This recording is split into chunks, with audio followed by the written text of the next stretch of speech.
UGC guideline पर देश भर में विवाद तेज, ड्राफ्ट तैयार करने की प्रक्रिया पर उठे गंभीर सवाल। वरिष्ठ अधिवक्ता इंदिरा जयसिंह की भूमिका को लेकर राजनीतिक बहस तेज।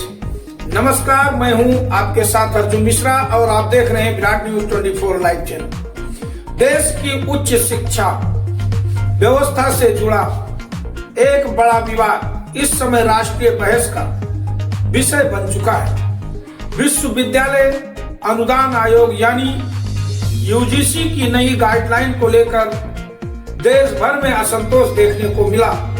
खासकर सामान्य वर्ग और अन्य पिछड़ा वर्ग के संगठनों ने इसे अपने हितों के खिलाफ बताते हुए विरोध जताया। मामला जब बढ़ा तो ये सीधे सुप्रीम कोर्ट पहुंचा और सर्वोच्च न्यायालय ने फिलहाल इन दिशा निर्देशों के क्रियान्वयन पर रोक लगा दी है। सुप्रीम कोर्ट इस पिछले फैसले के बाद अब सबसे बड़ा सवाल यह उठ रहा है कि आखिर ऐसी स्थिति क्यों बनी और नीति तैयार करते समय किन पहलुओं पर ध्यान नहीं दिया गया।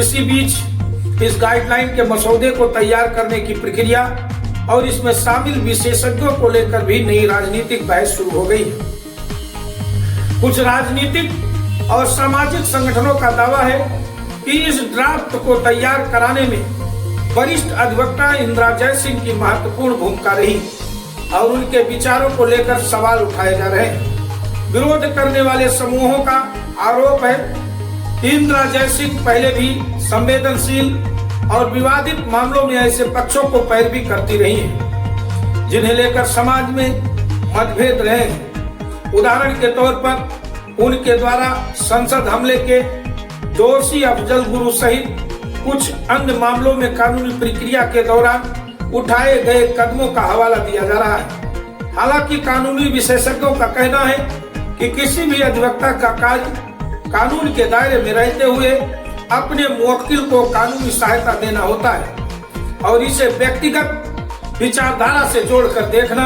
हमेशा उचित नहीं माना जाता।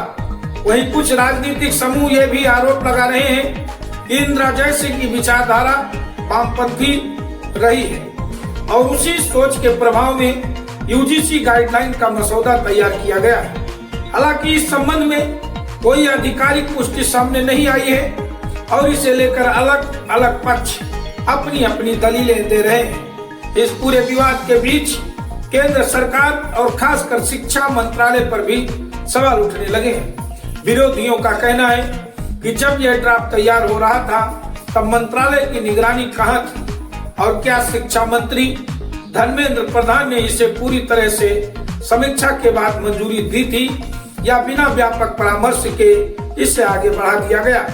यह भी सवाल उठाया जा रहा है कि क्या नीति को लागू करने से पहले सभी सामाजिक वर्गों, शिक्षाविदों और विशेषज्ञों की राय ली गई थी या नहीं। राजनीतिक हलकों में यह मुद्दा और इसलिए भी चर्चा में है क्योंकि आरोप लगाए जा रहे हैं कि भारतीय जनता पार्टी के कई सांसदों और नेताओं ने इस प्रस्ताव का समर्थन किया था।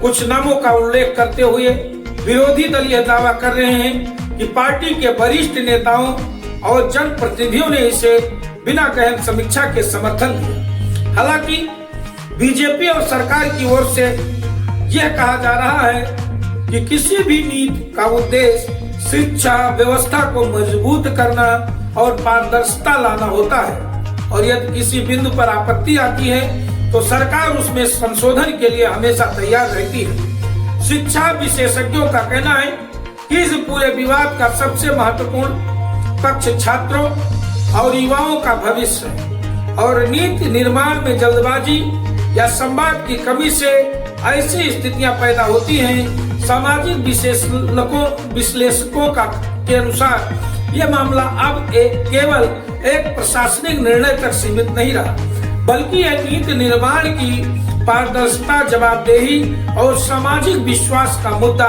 बन चुका है। सुप्रीम कोर्ट में अगली सुनवाई के बाद ही यह स्पष्ट हो पाएगा कि इन गाइडलाइंस में संशोधन किया जाएगा या इन्हें पूरी तरह से वापस लिया जाएगा। फिलहाल देश भर के छात्र, अभिभावक और शिक्षण संस्थान इस मामले पर नजर बनाए हुए हैं और सभी की नजर अब केंद्र सरकार के अगले कदम पर है। इस पूरे घटनाक्रम में एक बार फिर ये सवाल खड़ा कर दिया है कि शिक्षा जैसे संवेदनशील क्षेत्र में किसी भी बड़े फैसले से पहले व्यापक चर्चा, सामाजिक संतुलन और पारदर्शिता कितनी आवश्यक है। जैसे ही इस मामले से जुड़ी कोई नई जानकारी सामने आएगी, हम आपको सबसे पहले अपडेट करेंगे।